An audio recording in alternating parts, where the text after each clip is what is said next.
of our children, because every child will start reception with an equal opportunity to achieve their potential. That is a Labour government in action, delivering for working people. Mr. Speaker, this morning I had meetings with ministerial colleagues and others. In addition to my duties in this House, I shall have further such meetings later today. Thank you, Mr. Speaker. Economically deprived high streets, poorer high streets, are flooded with gambling shops. The aim to permit legislation prevents councils from saying no. My summer campaign on gambling reform has received loads of support, including Gordon Brown, who says if we tax the gambling industry, we'll get £3 billion for our economy. Will the Prime Minister join campaigners and help me to end aim to permit so constituents like yours and mine can thrive? Prime Minister. Well, can I thank her for her question? It is important that local authorities are given additional tools and powers to ensure vibrant high streets. We are looking, Mr. Speaker, at introducing cumulative impact assessments. These are like those already in place for alcohol licensing. We will give councils stronger powers over the location and numbers of gambling outlets to help create safe, thriving high streets. Leader of the Opposition. Thank you, Mr. Speaker. Mr. Speaker, I know the whole House will want to send our condolences to the family of our former colleague, David Warburton. I also welcome the fact that the Deputy Prime Minister has referred herself to the ethics advisor. She has admitted she underpaid tax. So why is she still in office? But there is not just a crisis at the very top of his cabinet, Mr. Speaker. There is a crisis brewing for the whole country. When was the last time the cost of government borrowing was so high? Prime Minister. Well, Mr. Speaker, can I join her in her comments about Mr. Warburton? I think the whole House would unite on an issue such as that. In relation to the Deputy Prime Minister, she has explained her personal circumstances in detail. She's gone over and above in setting out the details, including Mr. Speaker, yesterday afternoon, asking a court to lift a confidentiality order in relation to her own son. I know from speaking at length with the Deputy Prime Minister just how difficult that decision was for her and her family. But she did it to ensure that all information is in the public domain. She has now referred herself to the independent advisor. That is the right thing to do. But I can be clear, I am very proud to sit alongside a Deputy Prime Minister who is building 1.5 million homes, who is bringing the biggest upgrade to workers' rights in a generation, and who's come from a working class background to be Deputy Prime Minister of this country. Mr. Speaker, on the question of borrowing costs, they have risen across the world, as the Leader of the Opposition well knows. We are driving them down by getting debt down. That is hardwired into our fiscal rules. Those fiscal rules are non-negotiable. But, Mr. Speaker, I'm not going to take lectures on the economy from the party opposite, who crashed the economy, mortgages went through the roof, and a record fall in living standards. Mr. Speaker, I'm not sure we would have heard all that sympathy if it was the Conservative Deputy Prime Minister who was being attacked. I remember when the Prime Minister said that tax evasion is a criminal offence and should be treated as all other fraud. If he had a backbone, he would sack her. But let's get back to the issue of borrowing. He did not answer why it is so high. Conservatives left him the fastest growing economy in the G7. Under him, the cost of our borrowing is now higher than in Greece. Why does the Prime Minister think this is? Minister. Mr. Speaker, if it had been the party opposite, there wouldn't have been the accountability that there now is in place, because they spent years and years avoiding it. And she makes her claims about the economy under their watch are about as credible as her place at Stanford University, frankly. But, Mr. Speaker, she leaves out of account because she wants to talk down the country. We've got the highest growth in the G7. Those figures, I look forward to her getting up and welcoming that. 5 interest rate cuts in a row. And of course, Mr. Speaker, £120 billion of investment in the first year of a Labour government. That is a record. Kemi Badenoch. It's a terrible record, Mr. Speaker. I stand by every single thing that I have said. He cannot say why borrowing is higher under him. I will tell him why it is higher. It is because the Chancellor changed the fiscal rules so she could borrow record amounts. She maxed out the country's credit card, and that has pushed up borrowing costs. These are their bad choices, Mr. Speaker. Mr. Speaker, former members of the Monetary Policy Committee are warning, and I quote, that we are heading for an economic crash. Why does he think that he is right and they are wrong? Prime Minister. Mr. Speaker, she can't resist. She comes straight back to talk the country down at every opportunity. She doesn't welcome the highest growth in the G7. She could have got up and welcomed that, Mr. Speaker, but no. What about the 380,000 jobs we've created? She could welcome that, but no. What about the 3 trade deals we've got? Not only does she not welcome them, she opposes them. And of course she hasn't welcomed the Norway deal, the biggest deal for shipbuilding in a very, very long time. She should stop talking down the country and get behind the renewal this government is delivering. Mr. Speaker, he is dragging down the country. He is dragging it down. How can he stand there and say that he is creating jobs? Unemployment has gone up every single month under this Labour government. And if he doesn't know why borrowing costs are going up, another reason is that the markets can see that he is too weak to control spending. Now, we are reading that he wants to have another go at welfare costing. What makes him think that they will vote for it this time? Prime Minister. Mr. Speaker, we picked. I think I saw that the leader of the opposition said, I think at the weekend to the Sunday Times, that I think she said this: "I've inherited a gigantic mess and I'm cleaning it up." She said it's very difficult. It's going to take a while. I know exactly how she feels.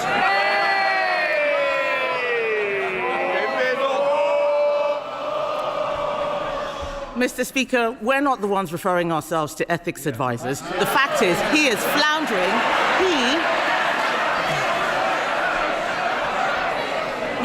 Mr. Speaker, he is floundering. Perhaps he should have a read of the covers of the... Shh.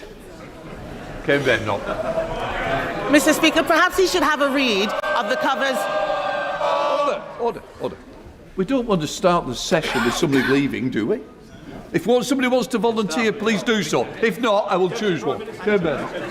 They can do the fake chairs as much as they like. The whole country knows what a mess of the economy they are making.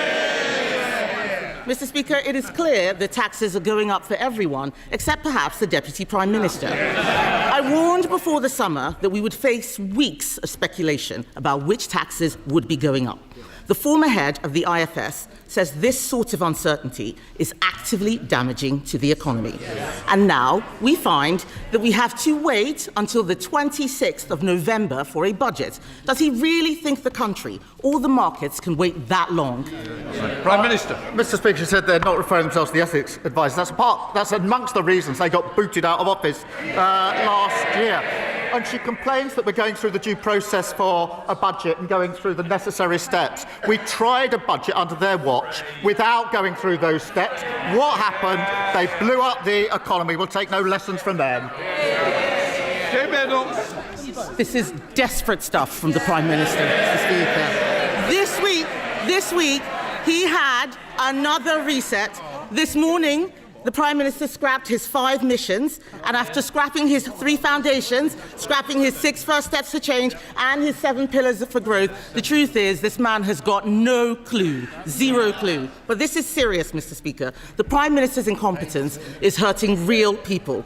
They're losing their jobs. The cost of everything is going up, from energy bills to the weekly shop. This is a crisis made in Downing Street. Isn't the truth that he is too weak to change course and too arrogant to admit he got things wrong? Prime Minister.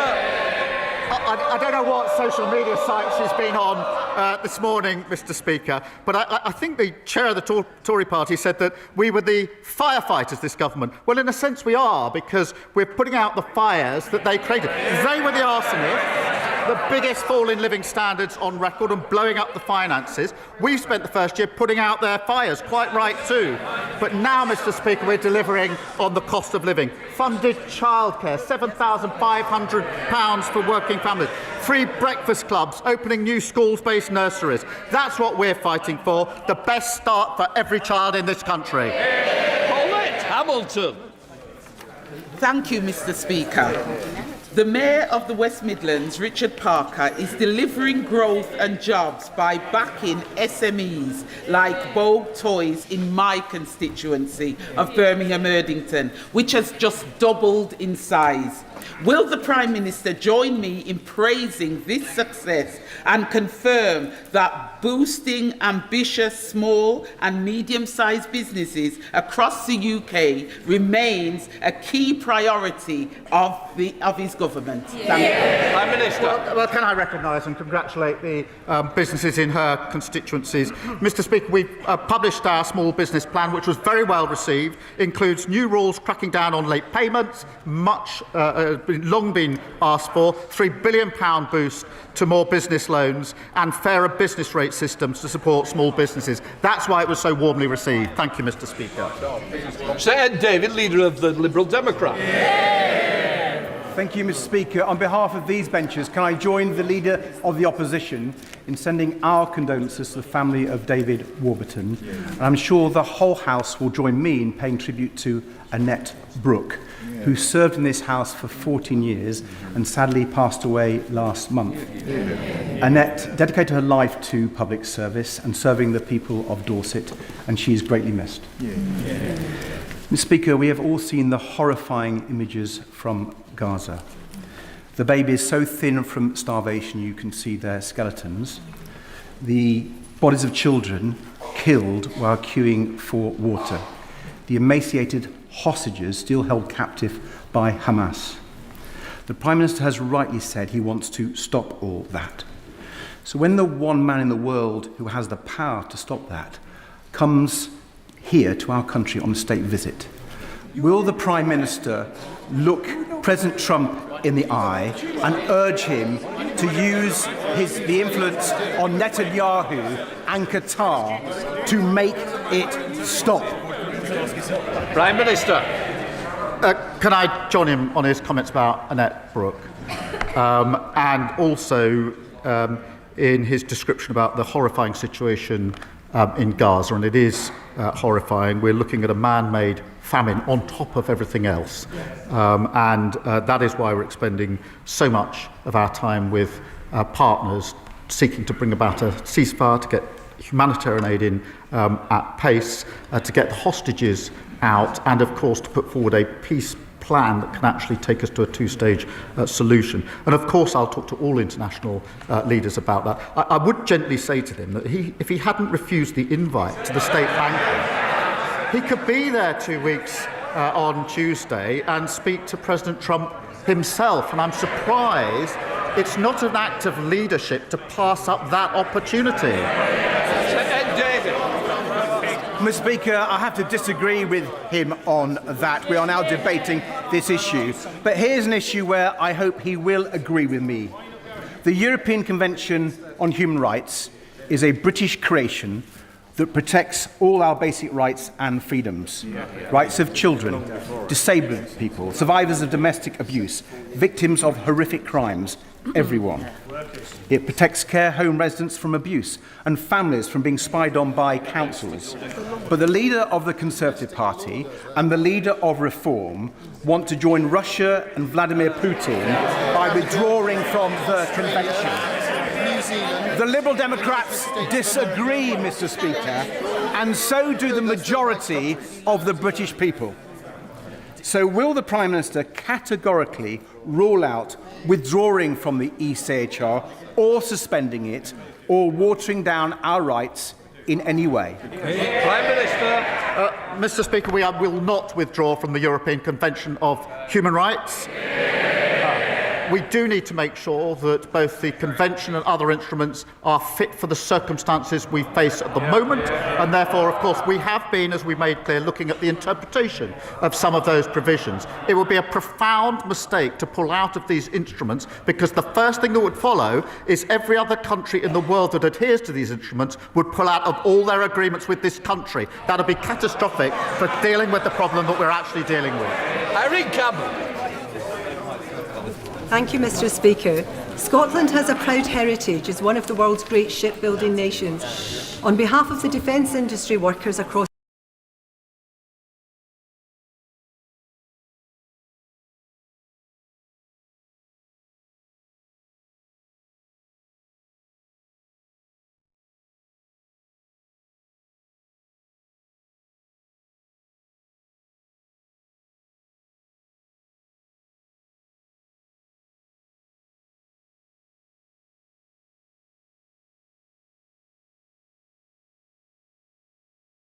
from the US, from France and from Germany because of the quality of shipbuilding in this country. This is a £10 billion deal, Mr. Speaker, 15 years' worth of shipbuilding, particularly in places like the Clyde.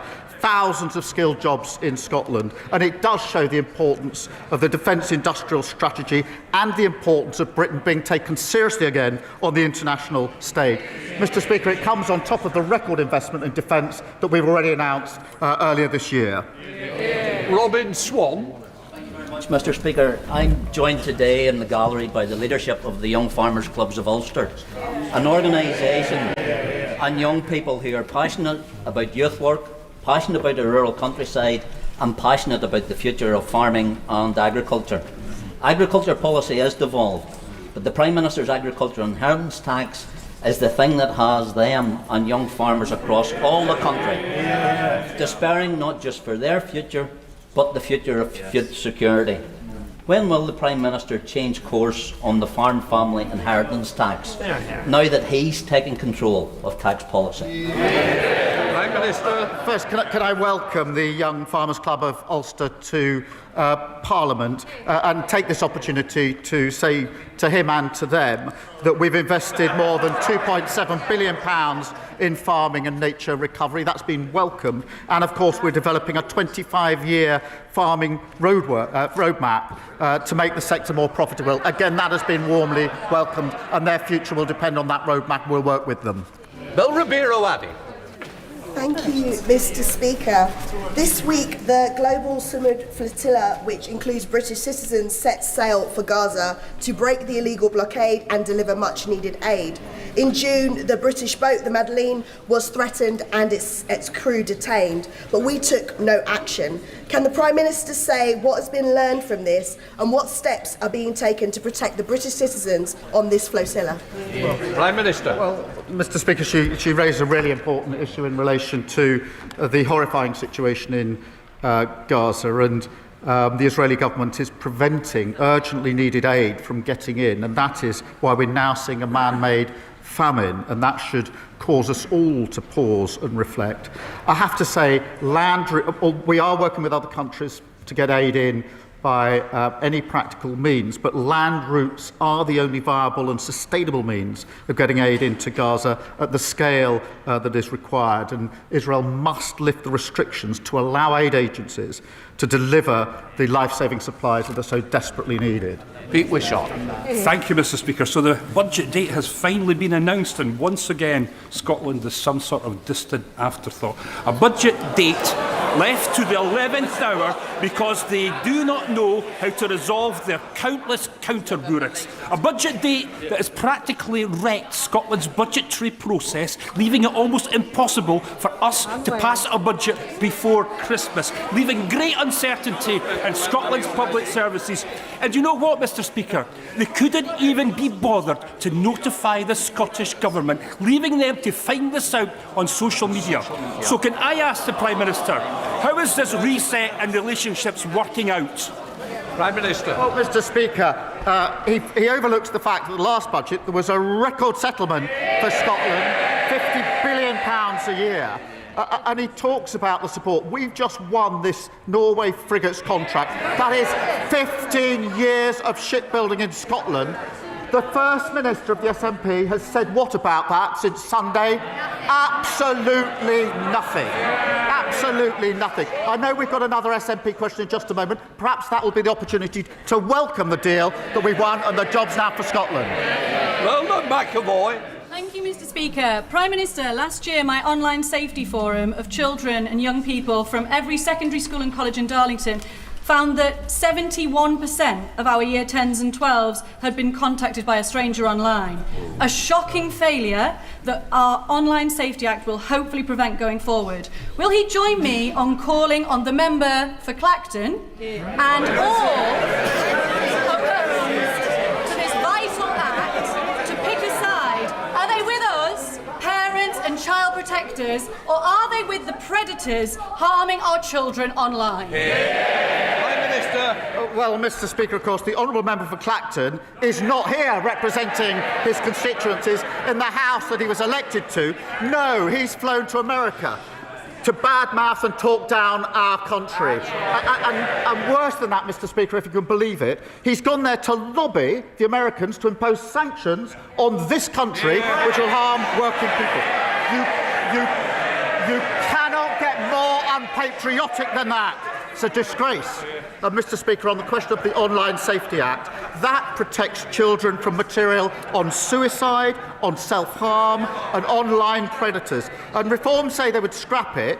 When their leader was asked, well, what would you replace it with? His answer, there needs to be a tech answer. I don't know what that is. Well, you can't run a country on don't know answers. Dr. Kieran Mullen. Thank you.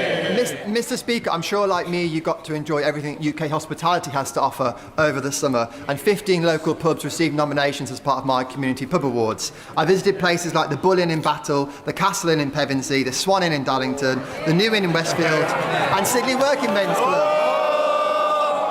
Many of them told me how hard hit they've been by Labour's jobs tax, and UK Hospitality estimates 80,000 jobs have already been lost, and the Beer and Pub Association say a pub a day will close this year. Can the Prime Minister name a single pub landlord that thinks his current Deputy Prime Minister's employment bill is going to help rather than just make things worse? Prime Minister. Well, I hope he paced out the visits to all those pubs and didn't do them all in one go. But look, UK Hospitality has welcomed our small business plan, and that obviously applies to pubs. Yes, they have.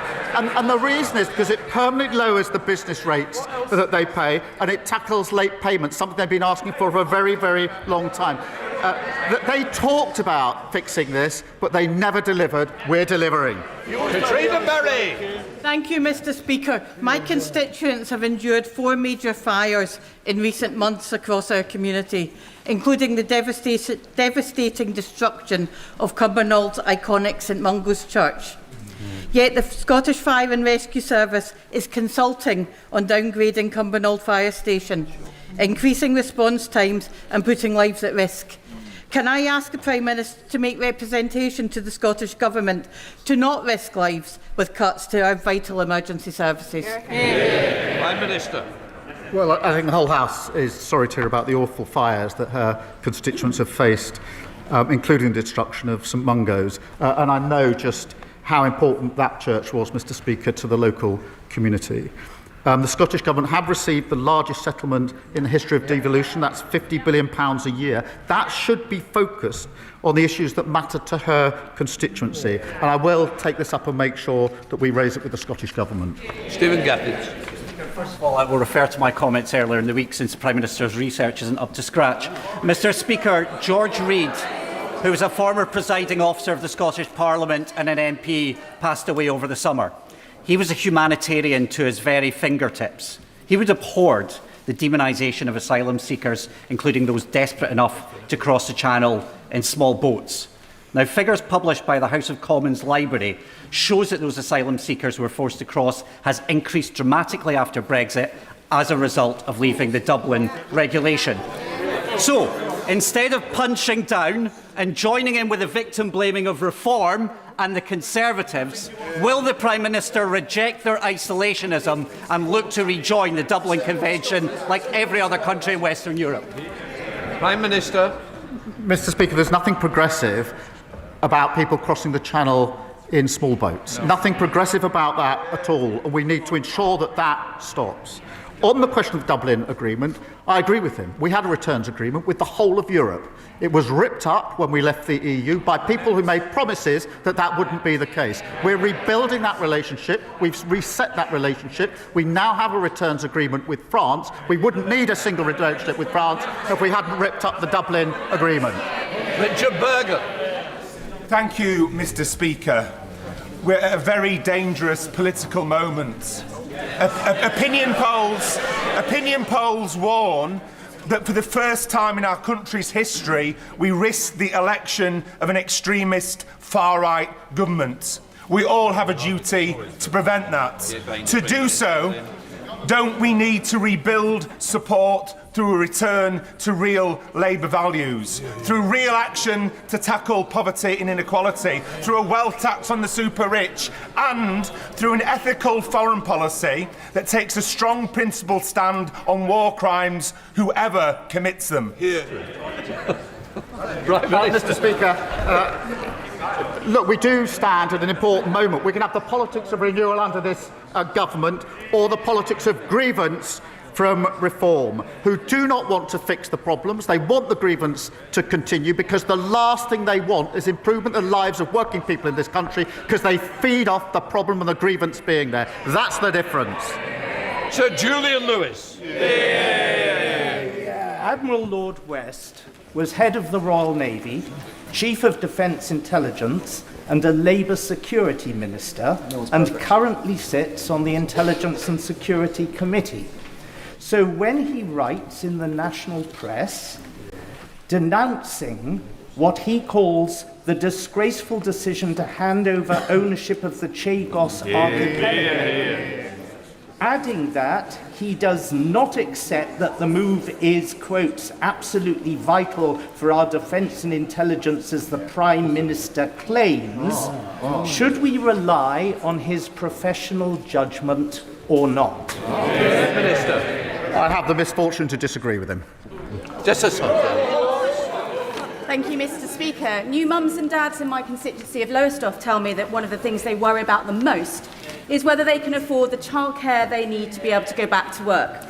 That's why it's great parents will be able to save up to £7,500 a year on nursery fees thanks to this Labour government. Does the Prime Minister agree with me that investing in childcare is not only important for tackling the cost of living crisis, but also helps to remove barriers to deciding to have children in the first place? Prime Minister. Well, I thank her for raising this, and I was very proud on Monday to make the announcement about childcare. As she rightly says, it saves not just on average £7,500 for families in a cost of living crisis, but also, crucially, this is from 9 months, Mr. Speaker, to 4 years. We know that under the last under the last government, there's this disparity at age 4 between children arriving at reception, some barely out of nappies, others quite articulate. That locks in inequality for life. I'm really pleased that this measure that we've now taken on Monday unlocks that and makes sure every single child age 4 gets to the starting line in reception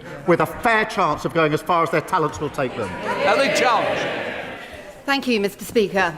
While the Conservative Party deludes itself with the myth of endless fossil fuels, the rest of us know just how ridiculous and reckless that is. Extracting more oil and gas from the declining North Sea will do nothing to protect energy security or jobs. Now, the Prime Minister himself has stated that climate action is at the heart of his government's mission for the protection and prosperity of Britain and the world. So with a decision finally looming on the Rosebank oil field, will the Prime Minister prove his words mean something and finally put an end to this climate-wrecking project? Prime Minister. Well, Mr. Speaker, I did notice that the Leader of the Opposition went to Scotland, I think, this week to announce that if she ever became Prime Minister, which is extremely unlikely, that she would pull down £50 billion of investment in renewables in Scotland. This is good, secure jobs of the future. Absolutely reckless behaviour. They haven't learned anything. But, I mean, the Greens, of course, have got a new leader, unfortunately for her, and we can now see what they really stand for. Withdrawal from NATO at a moment like this, totally unfunded spending that would blow up the economy. They would block all planning proposals. And they've now got a leader who's made, to say the least, some very strange comments about women. There is only one party delivering fairness and tackling the climate crisis, and that's the Labour Party. Alex Sobel. Thank you, Mr. Speaker. Prime Minister, in September 21, you met ex-Arsenal player Michael Thomas in Portcullis House alongside other former footballers of the V11 when I hosted them in Parliament. Last night, the BBC broadcast the V11 documentary exposing the fraud perpetrated against them and the financial abuse they have suffered within the footballing system. They have all suffered terrible financial loss, but HMRC are still chasing them for taxes from funds that were defrauded from them. Prime Minister, will you meet Michael Thomas and other players with me to see how we can protect victims of fraud and instead go after the perpetrators of fraud? Prime Minister. Well, I will, and I have met Michael Thomas a number of times. Of course, he's got a special place in my heart, having scored that winning goal at Anfield when we won the league, although the less said about winning at Anfield at the moment, probably the better. But the serious point is that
well, can I acknowledge her campaigning on this really important issue?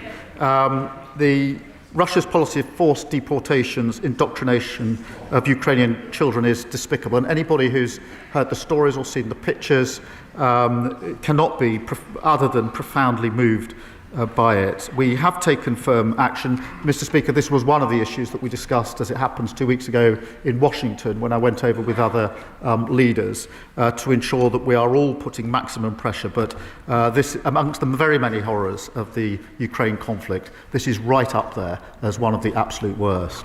Jack Rankin. Thank you, Mr. Speaker. Like many, I was deeply concerned that a police force deemed it necessary to take 5 armed officers to arrest a comedy writer from a flight. Some may have found Mr. Linehan's comments offensive, but that isn't the point. If you don't support speech you don't like, you don't support free speech. Will the Prime Minister commit to reviewing our speech laws to ensure the legitimate free expression is protected? And will he condemn the culture within the public sector which prioritises this dangerous and perverse nonsense? Well, I thank you for raising this. You will have seen that the Commissioner has put out a statement in relation to the particular case this morning. I've been clear throughout, we must ensure the police focus on the most serious issues and the issues that matter most to our constituencies and all communities. And that includes tackling issues like antisocial behaviour, knife crime and violence. And we have a long history of free speech in this country. I'm very proud of that and I will always defend it. Week where the Prime Minister has worked tirelessly to place the Clydeside, Glasgow, Govan at the epicentre of Type 26 shipbuilding, is he perplexed, as I am, at the radio silence from the SNP and the contempt the SNP continues to show for the defence sector? And does he agree with me that that contempt is a contempt for jobs, it's a contempt for growth, and it's an 18-year-long contempt for Scotland? Prime Minister. Well, Mr. Speaker, I am perplexed that the First Minister has not welcomed this. This is a massive deal for Scotland. It's 15 years of shipbuilding. I would have expected the First Minister to be holding a press conference to celebrate what we've done in relation to this deal. Those 15 years of shipbuilding, Mr. Speaker, are extremely important to Clyde and very other industries, and they are a reflection of the professionalism and dedication of workers in Scotland that they've shown over many, many years. And I would urge the First Minister to come forward and welcome this deal. Sir John Hayes, final question. I know you will agree, Mr. Speaker, that flags and banners in bringing national pride nourish individual sense of worth and nurture our shared sense of belonging. So will the Prime Minister take steps to ensure that across every part of our kingdom, alongside the Cross of St George in England, St Patrick in Wales, St Andrew in Scotland, the Red Dragon in Wales, that our flag is flown on every government and public building, hospitals, schools, police stations, railway stations? For every Briton deserves the chance to see a forest of flagpoles and the flutter of the Union Jack. Prime Minister. Well, can I thank him? And I share his pride in our country's flag. It represents our history, our heritage, and our values. And that's why we display it. And I was the Labour leader that put the Union Jack on the membership card for the Labour Party. I'm very proud to do so. It belongs to all of us. We should be proud of it and value it. That completes Prime Minister's questions. Let the front benches turn up.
Point of order, John MacDonald. Mr. Speaker, I'm the chair of the PCS Trade Union Group in Parliament,